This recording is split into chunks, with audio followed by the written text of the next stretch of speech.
Donald Trump is guilty of making America hate again. Welcome back, everybody. Hopefully you enjoyed yesterday's video, which, as you probably picked up on, was slightly more serious than most of my videos. But don't worry, because in today's video, we're going back to the well. We're kicking them while they're down, so to speak. Yes, we're sourcing our content today from our new best friends over at The Root.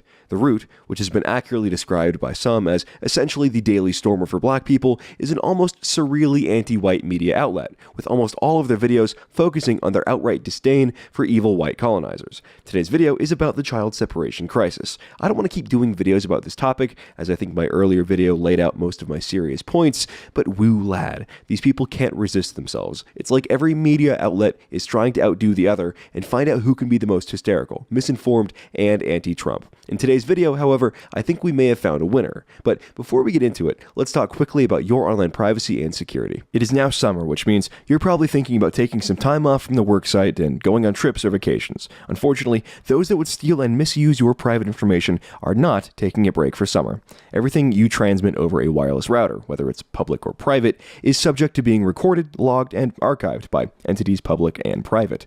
The free Wi-Fi at the airport, free Wi-Fi at the restaurant, or free Wi-Fi at your university.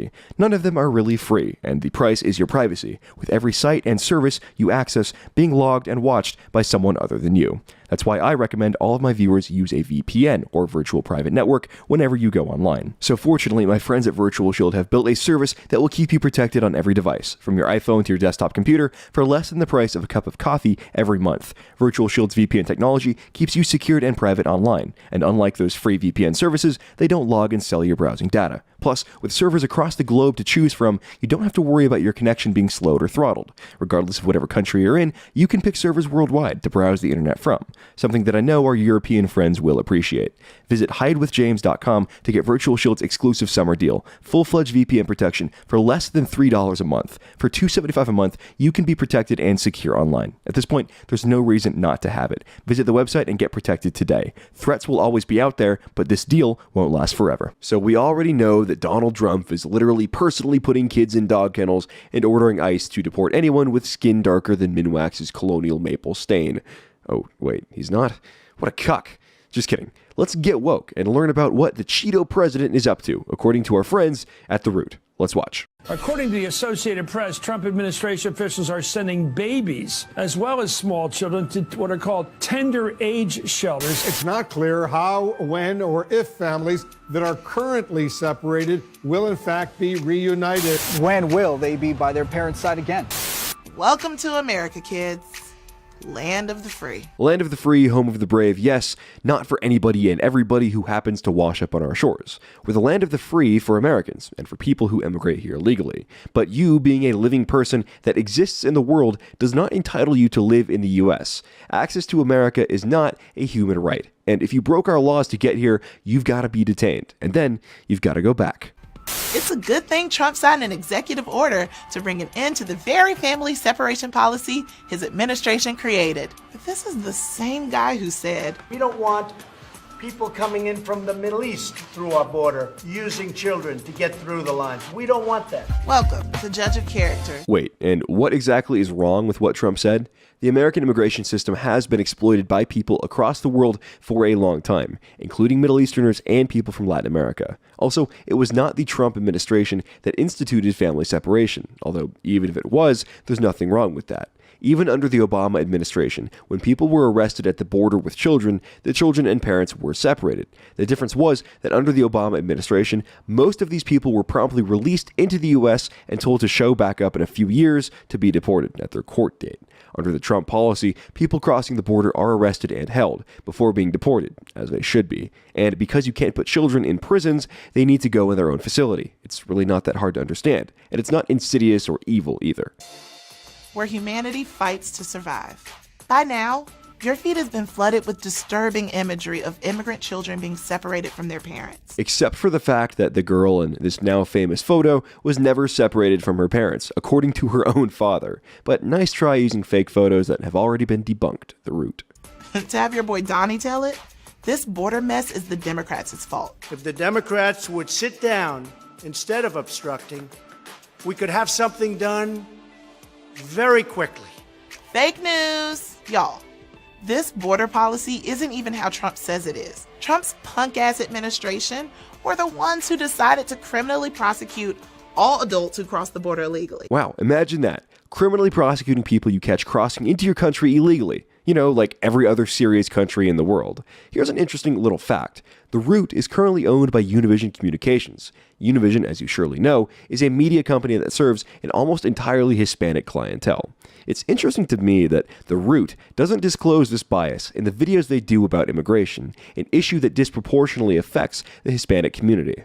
If the route is claiming to be an outlet by and for black people, why would they be white knighting for illegal immigrants who compete directly with black Americans for jobs? It seems to me that the route is representing the interests of their corporate masters that want an expanded client base in the United States and not their actual clientele. Back in April, good old Jeff Sessions announced a zero-tolerance policy on illegal immigration specifically at the border. Then the following month, old Mexican food-loving and Mexican people-hating Kirstjen Nielsen's Department of Homeland Security made sure to refer all undocumented immigrants who cross the U.S. border to the Justice Department to face criminal prosecution. And when you're in federal jail awaiting trial, your child can't be there with you, which is why this separation happened. Either we have borders or we don't. Either we have immigration laws or we don't. Again, I don't see the black interest in defending illegal aliens here. And, you know, I'm actually shocked she would be advocating children be held in federal prisons. If she doesn't want the children separated, there are only two options, as you know. One, the family goes free after cheating the system and invading our country illegally, or two, the kid goes to prison with the parents. As long as sis enjoys her tacos, though. Oh, Lord. Here's where it gets even more f***ed up and sprinkled with extra Trump on top. Orangina may no longer be separating families at the border, but he's still detaining them, including the children. Womp womp, lady. If they didn't want to be detained, they should have never crossed the border in the first place. So baby prisons? If these separations feel triggering to you, there's a good reason why. America has always lacked humanity in its treatment of non-white people. Throughout slavery, children were ripped from their parents' arms to be sold to other slave masters, constantly and simultaneously breaking up the black family structure and spirit. In the 1890s, authorities made Native American families send their children to Indian boarding schools, where they were forced to shed their own culture and assimilate. Assimilation would certainly be better than continuing to live in squalor and poverty, but let's talk about the slavery example for a second. No one is claiming ownership of these illegal aliens in federal prison. The US doesn't own them and doesn't want them, which is literally why they're being held, so they can be tried and later deported. There's no analogy with slavery here, and by the way, whites were treated poorly too. You can look at the treatment of Irish and British indentured servants, for example. And now here America is again indulging in its own racist habits, ripping children of undocumented immigrants from their parents' arms. I read about. Let's look at these cages, also being called enclosures, that they're keeping these kids waiting in at a central processing center in McAllen, Texas. No comment necessary. Let's look at the tweets. The most insidious part of this all, by ripping these children away from parents, Trump is setting them up to fall through the cracks, possibly sex trafficking, abuse, long-term medical issues, lasting trauma and mental issues, early death. Make no mistake, it is by design. Okay, this is aggressively dumb. You know who's encouraging child trafficking and sexual abuse? The people that want to let anybody with children cross the border and get into the US scot-free. According to reports from DHS agents on the ground and studies conducted by the DHS itself, a large percentage of children being brought to the border by so-called parents are not actually related to the adults at all. They're being trafficked into the US by human trafficking gangs or cartels that know people traveling with children are given preferential treatment by US authorities. When children and parents are detained, it gives time for the children to tell the truth about their so-called parents. And if children are being trafficked, it gives time for authorities to intervene on their behalf. Don't pretend to care about these children being trafficked if you want to eliminate the policies, making it harder for people to traffic them into the country. How do you reunite an infant who cannot communicate who their parent is with a parent who is not allowed to access them because they have been sent to separate states or the parent has been deported? This is a recipe for permanent separation. Hospitals keep track of infants with bracelets, and hell, even Coachella can keep track of people and figure out where they are. I'm pretty sure we can figure out a way to keep track of these kids, Joy Reid. It's really not that hard. First thought this morning, it takes a really shitty person to see these children in cages or baby prisons and just say, the law is the law. Let's not forget how many laws we've had in history that were not only unjust, but racist and sexist. These people are more upset seeing black athletes kneeling than they are hearing 4-year-olds screaming in terror. Just think about that. I read about. For all you All Lives Matter champions out there, do these children and their parents' lives count? Yes, their lives count, and yes, their lives matter, but their lives can matter back in whatever country they came from. If these people are allowed to come into the US, they'll be competing with Americans for work, benefiting from American welfare programs, overcrowding American schools, and putting a strain on the American healthcare system. That's why I don't really care about the emotional manipulation the media is trying to use on us over this issue. I care about the Americans whose lives will be negatively impacted by having these people here, much more than I care about them. They aren't here legally, they're cheating the system, they broke our laws, and they have to go back. Or do you just mean all who are white? If these were actual animals in cages, you'd be outraged. That's it. Let's put the kids in kitten costumes. White people love cats. Let's judge these characters. Last time I checked, seeking asylum is not a crime, and crossing the border illegally is a misdemeanor. Yeah, well, check again, lady, because being here illegally is a deportable offense, which is why these people are going back. You know what else is a misdemeanor? Making false reports. White people who call 911 on black people living their lives. Susan, listen. These people are trying to live safely and have a chance at a better life for their families.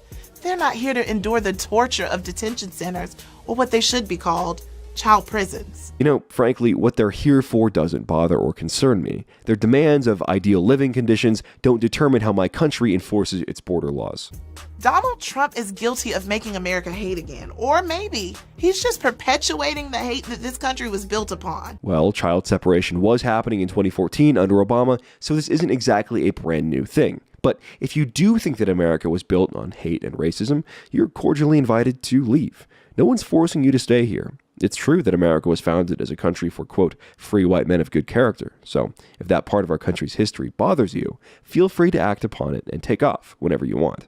And I sentence all of racist America to being detained in cages, separated from your families, and treated like you're less than a human being. And I decree that this is the law.